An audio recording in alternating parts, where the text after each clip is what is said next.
जय हिंद दोस्तों। स्वागत है आपका आपके अपने YouTube channel learning point with Abhishek sir पर।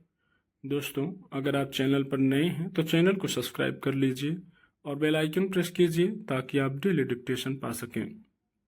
दोस्तों, आप सबके लिए उत्तराखंड APS और EPFO का पेड बैच चलाया जा रहा है, जिसमें आपको 3 डिक्टेशन डेली प्रोवाइड किए जाते हैं। 1 टाइम पेमेंट फीस रखी गई है और उसी पेमेंट में आपको आपके स्किल टेस्ट तक डिक्टेशन प्रोवाइड किए जाएंगे। तो इसकी जो फीस रखी गई है वो 500 रुपये आपके APS की है और 600 रुपये EPFO की है।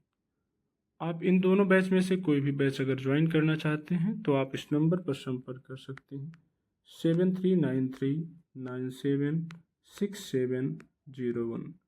इस नंबर पर आप हमें व्हाट्सएप या टेलीग्राम पर मैसेज कर सकते हैं, बैच की इन्फॉर्मेशन ले सकते हैं और अगर ज़रूरी हो तो कॉल भी कर सकते हैं। आपकी डिक्टेशन शुरू होगी 5 सेकंड बाद।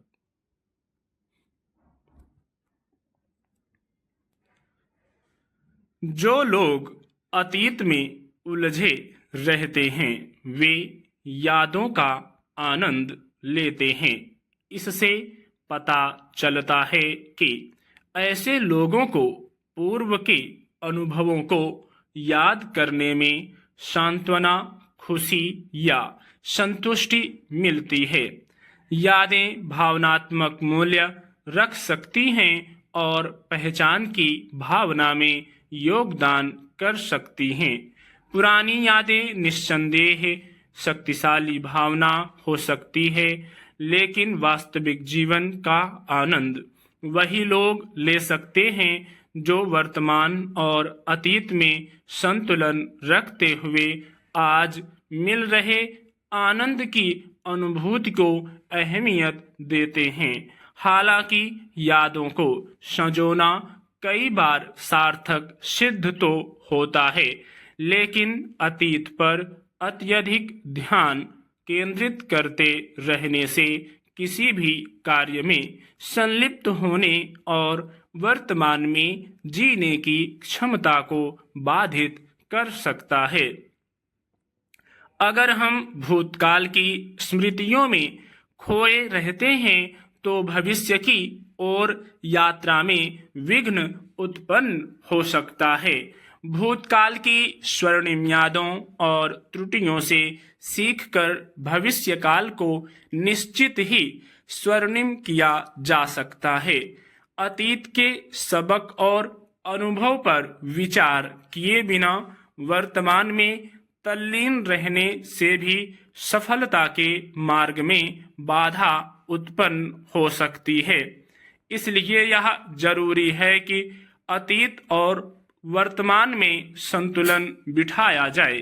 कुछ लोगों को अतीत को याद करके आनंद मिलता है, जबकि कई लोग जीवन में समृद्धि का स्वाद लेने के लिए पूरी तरह वर्तमान में मौजूद रहने के पक्षधर होते हैं।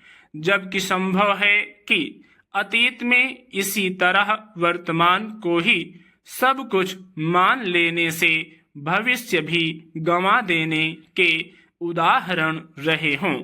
जरूरत अतीत में गुजर चुके उस वर्तमान के परिणाम से सीख कर ही वर्तमान को जीने की कोशिश करने की है। अतीत के अपने रिश्ते नातों को याद करके आज के सामाजिक परिवेश में तुलना करके और अपने से लगने वाले रिश्तों से आघात को याद करके दुखी होने से बेहतर है अपने आप दूरी बना ली जाए, क्योंकि भौतिकतावाद के जोर पकड़ते दौर में किसी से उम्मीद रखना बेकार है। हालांकि जो लोग बिना संवेदनशील हुए किसी को आघात पहुंचाने से नहीं हिचकते, उन्हें भी अपने किसी नाजुक मौके पर संवेदनशील व्यवहार और स्पर्श की जरूरत पड़ती है।